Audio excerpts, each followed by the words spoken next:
As we talk about supporting students and providing the best opportunities for students, it's critically important that we hear from the students. Commissioner Van Dieven heard this student panel earlier this year at the St. Louis Summit on Race at Rittner High School and just insisted that they be part of this day. She was so impressed with what they had to say. Their thoughtfulness and their insight, I think you will find that they are wise beyond their years. I'm going to introduce the panel facilitator. Drew Schwartz is the Director of Learning and Career Advancement for Education Plus in St. Louis. Drew grew up in St. Louis, Missouri, and holds a bachelor's degree from Emory University in Atlanta, Georgia, and a master's degree from the Interdisciplinary Center in Israel in Government and Conflict Resolution. As an educator, he taught special education at the high school and middle school levels in Ferguson, Missouri, and Manor, Texas. As an expert in school improvement, communication, conflict resolution, and strength-based catalysts for systemic change, Schwartz conceived of and founded the Gateway to Change movement to empower St. Louis youth following the destructive events in Ferguson. The movement, which includes student summits on race and a sibling school program helping students of different races cultivate understanding and collaboration, has gained national attention for helping youth activate solution-oriented ideas that foster growth and empowerment in the midst of difficult times. Additionally, Schwartz has presented and published internationally on the topic of conflict resolution and post-conflict reconciliation. It is my pleasure to welcome Drew Schwartz and the panel from Gateway to Change.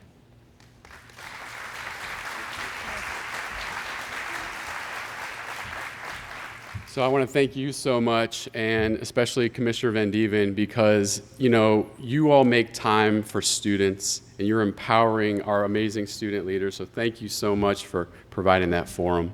I also want to send a special thank you to Dr. Don Senti. Education Plus is the organization that put this together, and without Dr. Senti, Dr. Jen Tiller, who have empowered these students to propel their voice, then this wouldn't have happened. Real briefly, in St. Louis after the events in Ferguson, not only did we as adults watch CNN and different programs and look at a myriad of problems and issues, but the students too were looking at the television, and in some cases, they didn't necessarily have an outlet to speak and talk and dialogue and think about how they can be a part of changing the paradigm that we live in, the constrictions. So it is my distinct pleasure to introduce these students from Gateway to Change, that the superintendents, many of whom are sitting in this room as I look at you, have propelled this movement and empowered this movement. So with that, I'd like to ask if we can show a brief video, and the superstars of this movement, which are the students, will take it from there. Thank you.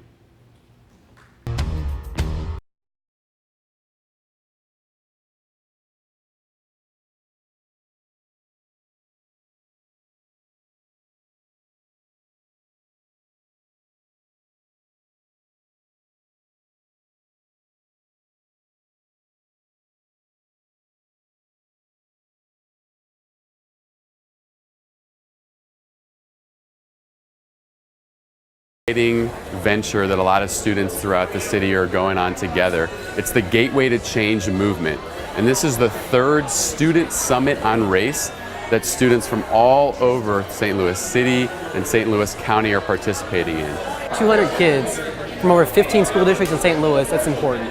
Especially after Ferguson and as Baltimore is going on, after Eric Garner, it's very crucial to have the student voice and understanding what we can do to change it.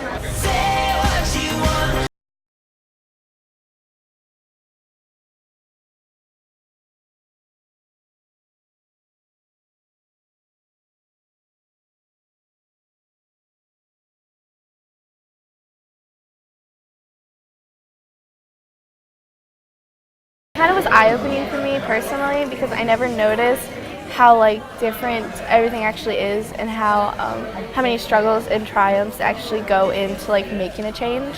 We're from Riverview Gardens. We're going to speak about our trip to Atlanta with Bernice King. That's Dr. Martin Luther King's daughter. We had a chance to go on a trip, on a nonviolence trip, to learn about the philosophy of Dr. Martin Luther King. Stay open, say yes to every positive thing that comes your way because you never know the outcome that it comes. So take every advantage of every opportunity that you have. We can't really fight fire with fire.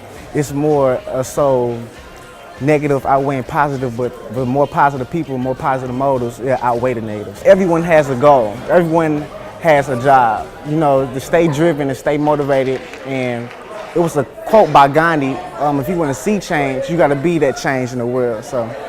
One day, when the glory comes, it will be ours, it will be ours. Oh, one day. I feel all races should be equal. We should have the same education systems, and we should all do better to strive to have unity. We're using our past to help propel us into the future and help make history and change it. So in the past we had segregation, but people did stuff and they stood up for it and they took action, and it's our job now to take action and make a bigger change. Right now we have there's a very big distinction between the whites, the blacks, and the other races, Mexican. There's a very big distinction.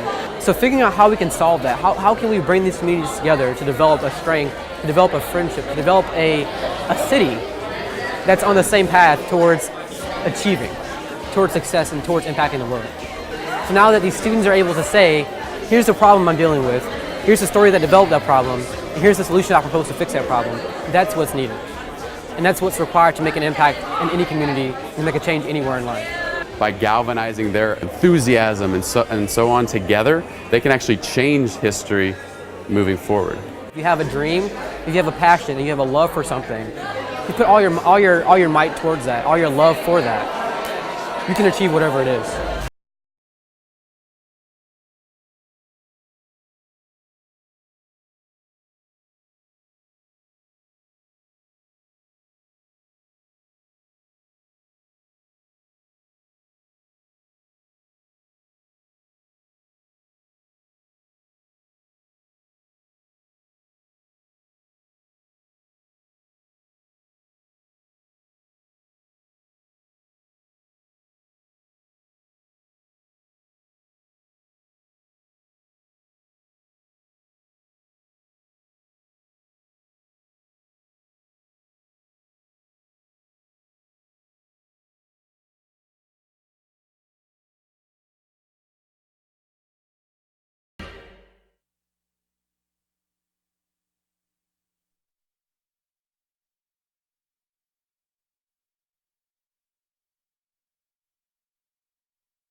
With that, it's my honor to introduce two of the student superstars from Gateway to Change, Jalen Bledsoe, a student leader at Hazelwood, and Kayla Jones, a student leader at Parkway.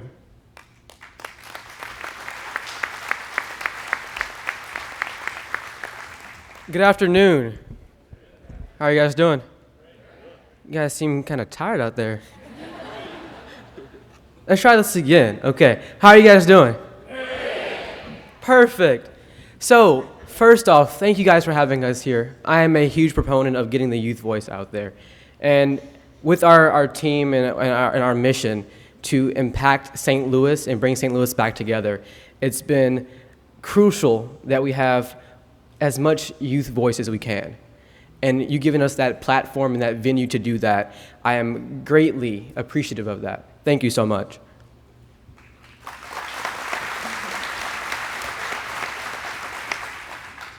Sorry, I'm a little smaller.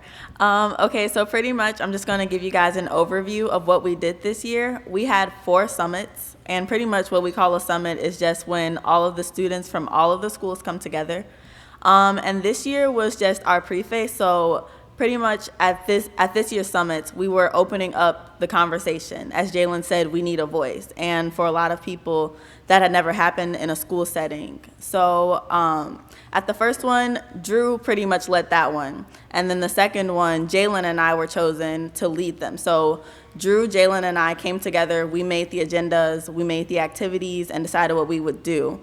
And that's the one that the commissioner came to. That's the one at Rittner where we came together and showed our sister school plans. So with the sister schools, pretty much 2 schools with different demographics would come together.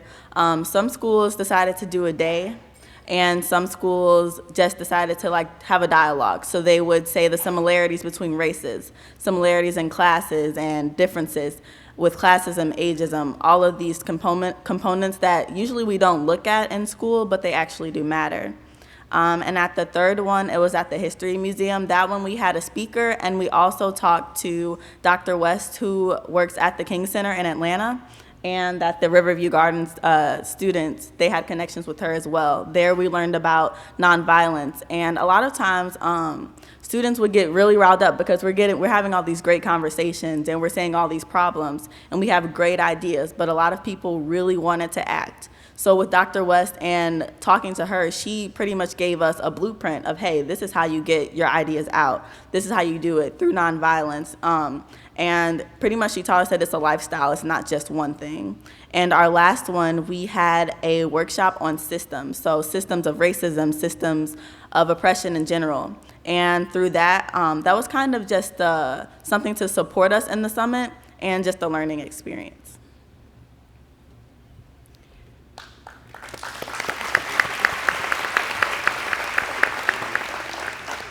One thing I've really noticed as we have these discussions is adults and both youth are afraid of the topic of race. When race is brought up, mouths go closed. When race is brought up, it's not a discussion that anyone wants to have, or they don't know how to have that discussion. It's a discussion where you have to be comfortable with being uncomfortable. The only way we can make impact through racial relations is having a dialogue.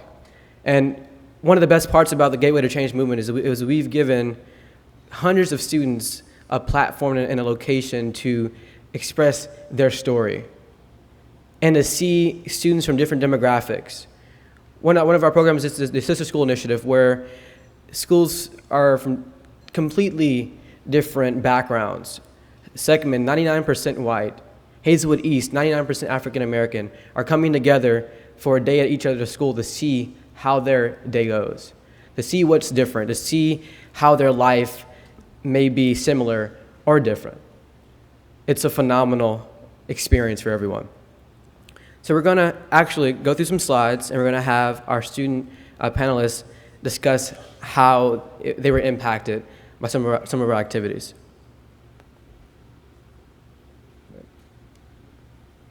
So our first discussion was January 15th at Brentwood, the Brentwood School District.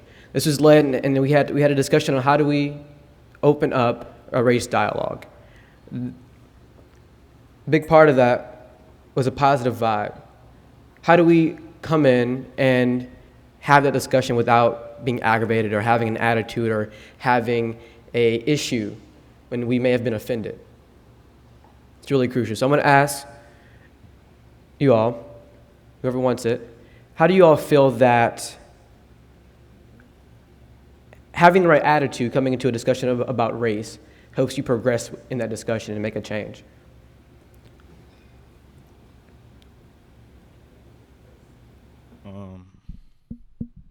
Okay. So previously, before we stepped into this room, we had a conversation about openness and talking of if you're not open to the conversation, then it won't be productive. And I think that's what you have to have before you step into a conversation like that, is an open mind saying, I'm going to listen to what these people have to say, and I'm going to accept their differences and actually try to work through it. And if you open up your mind, then you'll actually be able to maybe say, this is okay and this is great and we need more of this. And that's why I think it just takes an open mind to step into a conversation like that before anything.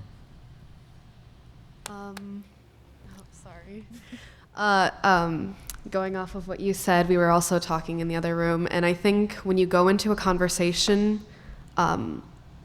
knowing, because we all grow up knowing about race and we all have prejudices and we all have experiences, and some of those experiences can affect what we say in conversations, and it can kind of change the race dialogue into, I already know what I'm going to say, I already have an opinion, and then you don't really learn anything from that. And so I think having a positive outlook and a positive vibe in race dialogues actually helps both parties really learn and accept each other. For conversations on race and really inner conversation, it's good to know that it's okay if you disagree. You don't have to go into the conversation thinking, okay, I'm going to get you to my side because this, that, and this. If you listen to each other, both of you share your side, and you still don't agree, that's fine as long as both of you listened. Even if someone gets offended or someone gets angry, if you express that and you work through it, that's a bond right there, and that's growth. So any conversation, whether you agree or not, is better than a debate.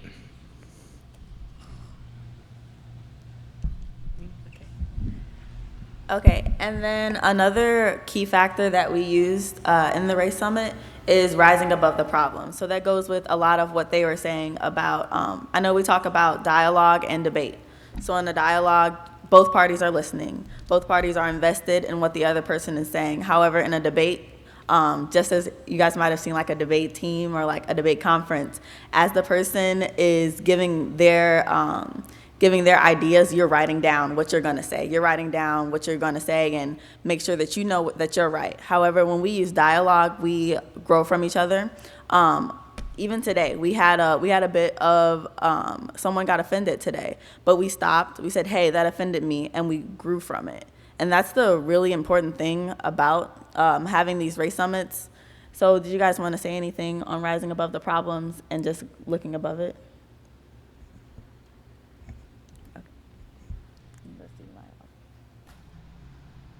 Student dialogue. As I said, is very crucial, but my question to you all is, how do you feel that because the paradigm has shifted to giving you a voice, how has that impacted you in wanting to impact the world with your beliefs and passion to solve race?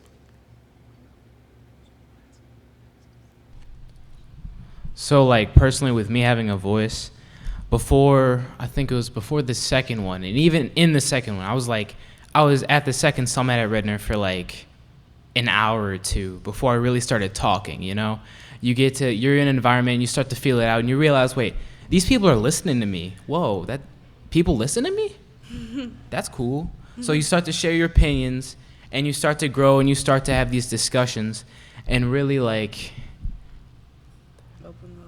it opens you up. It opens you up to grow, and it makes you feel awkward. It makes you feel uncomfortable. I'm not gonna lie, I'm not very comfortable speaking to a room full of adults that are in charge of my education right now. But I'm growing.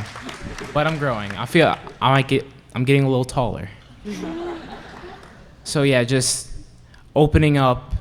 I wouldn't see myself like being active, going to like PTSO meetings or whatever, but all of these experiences are making me want to go out and talk to people, making me want to go out and say, hey, what do you think about this? Why do you think that? I think this. Let's work with each other if we can. This is making me want to go out and do something,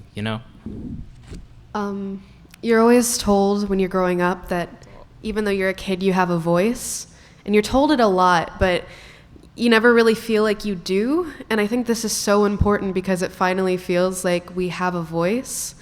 And even though we're like teenagers and we're really still learning a lot, I think we have a lot of important things to say. And I think that it's really cool that we're able to say things with people listening and even just talk among peers. I'm going to piggyback off what she said. Among the teen community, we tend to get shut down by not just adults, but like teens around us because we are so stubborn and growing and we think we're always right. So like when we spread our opinions and stuff, it's hard to get our point across. And so within these like Gateway to Change and with all these summits that we're doing, we're actually talking and everybody's listening. And that's what we all need to do a little more, not just us kids, but us adults, you guys adults too. As adults, you guys need to listen to each other because that's what causes the unrest and the violence and all the miscommunication that happens between everybody. If I can say another thing, sorry, I talk a lot. You know how like they say that babies scream because they don't know how to say anything, so they just kind of scream to get what they want? I feel like when you take away a teen's voice, or any kid's voice of any age, you know, all they want to do is scream. Like, for example, after all the unrest in Ferguson, nobody was really talking about it at my school. So we held a discussion, and after that, things got better. And if you don't hold those discussions, if you don't allow kids to talk about what's upsetting them, that's when violence and negative things happen. Perfect. Thank you so much. So one of our biggest initiatives this year, so we're coming back in the fall with 4 additional summits this year. And one of our biggest keys to that is a community service project where we're going to have the entire city of St. Louis, as it relates to education, all of our school districts completing a community service project together.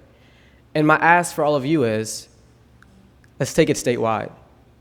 Let's have a mission where all students of all different backgrounds, of all different socioeconomic levels, educational, everything, let's say that. We come together and we complete an activity together. So if you guys are open to that, say yes. Let's try this. Are you guys open to that? Perfect, thank you. So you guys will get an email very soon. Don't know how this is going to work. We'll figure it out. With information on how we can host a statewide community service action day to increase race relations in our community. And now, we'll have a few minutes to open up questions to the audience for our panel. Yes. I'd like the students to introduce themselves. My name is Jada Goodman. I'm a proud junior at Riverview Gardens High School.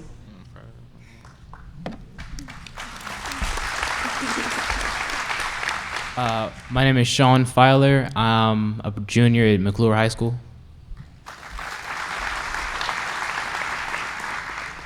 My name is Trevor Gillespie. I'm a junior at Jennings High School. My name is Ellie Bennett, and I'm a junior at Eureka High School. My name is Dina Miskovic, and I'm a junior at Seckman High School. Are we all juniors?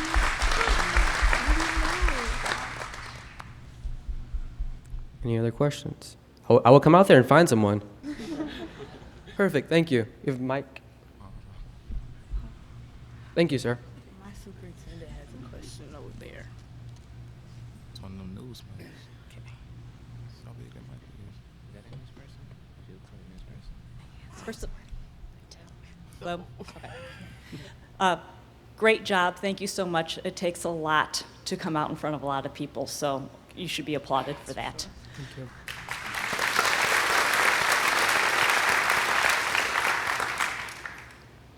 So you're noticing a difference amongst teens, and you're noticing a difference amongst peer groups.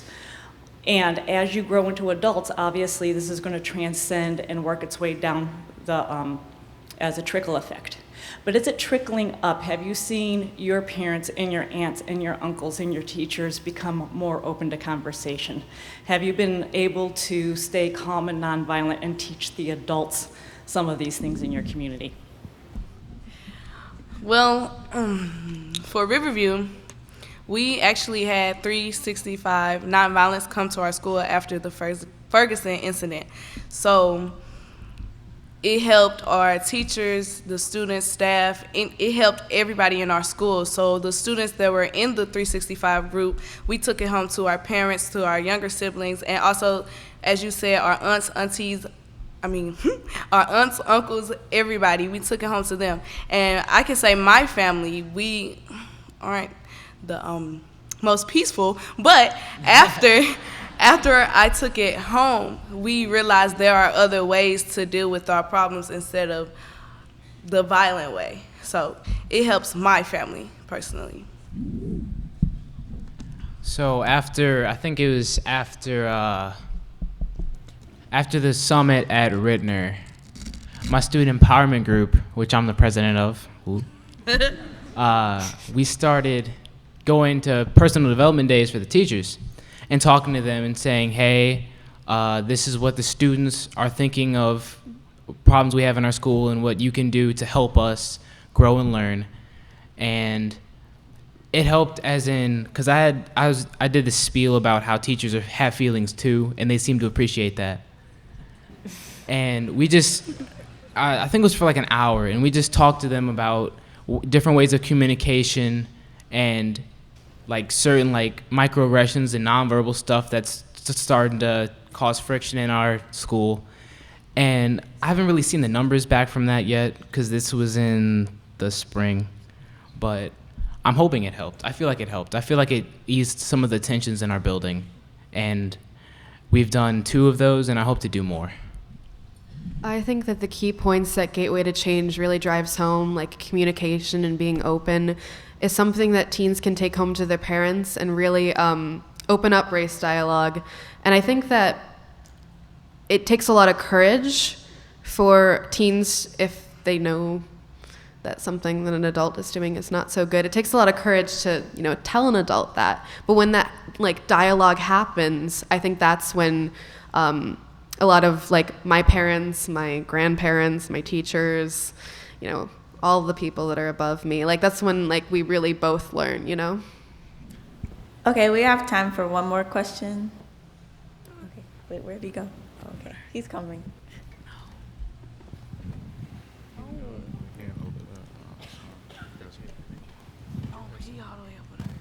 Thank you again. I think I can speak for everybody in here, we're very impressed by your ability to come and share with us and sit down in such a large group. And I think that all of your speech skills are really clear. You're able to get your points across clearly, so thank you again for that. My question is, how were you selected to be a part of this program? Were you nominated? Did you volunteer? I think it was different for every school. Do you guys want to share your experiences in your schools? Within my school, what the teachers did is they took different like ethnic groups, as you can say, what they recognized, and they called us all into an office and they asked if we wanted to be a part of it.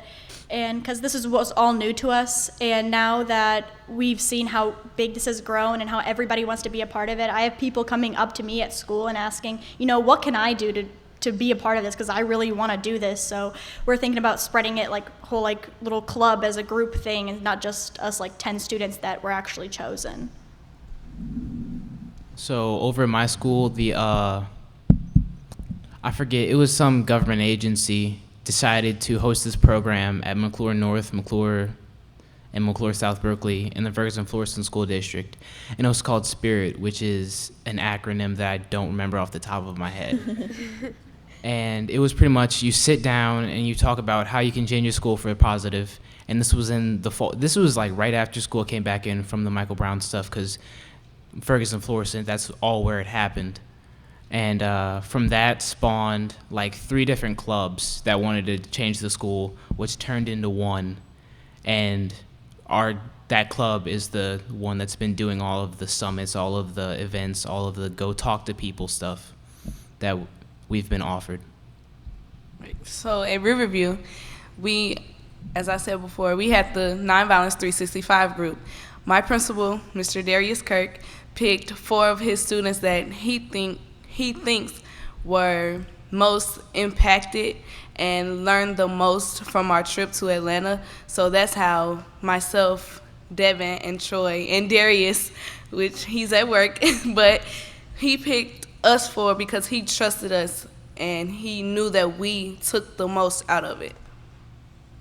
Kind of like everybody else's school, there was like an equity club at our school, and we really worked for, equality in our school, and we fight against all the oppressions that we face. And I had already been like outspoken about those my freshman year, so I guess that's how I was picked, because I'm pretty loud about it. So I assume that's how this whole thing started. My school doesn't have any clubs in particular, but we do have like influential students in our district, and I think our administrators chose those who are influential in our district and do good things like that, and I was selected out of the few. Perfect, thank you. So let's give them a round of applause, please. Thank you.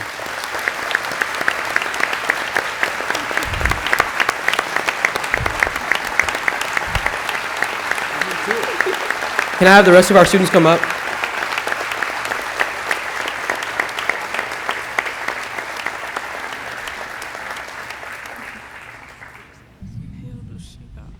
So if you guys come, after this session, we'll be in the polo room for a breakout session so we can go further in depth about what we're doing at the Gateway to Change movement. So as I said, we challenge you all to get involved with our Community Service Day, statewide, right? Statewide?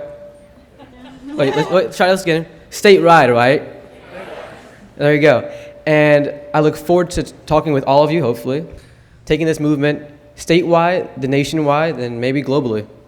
Thank you.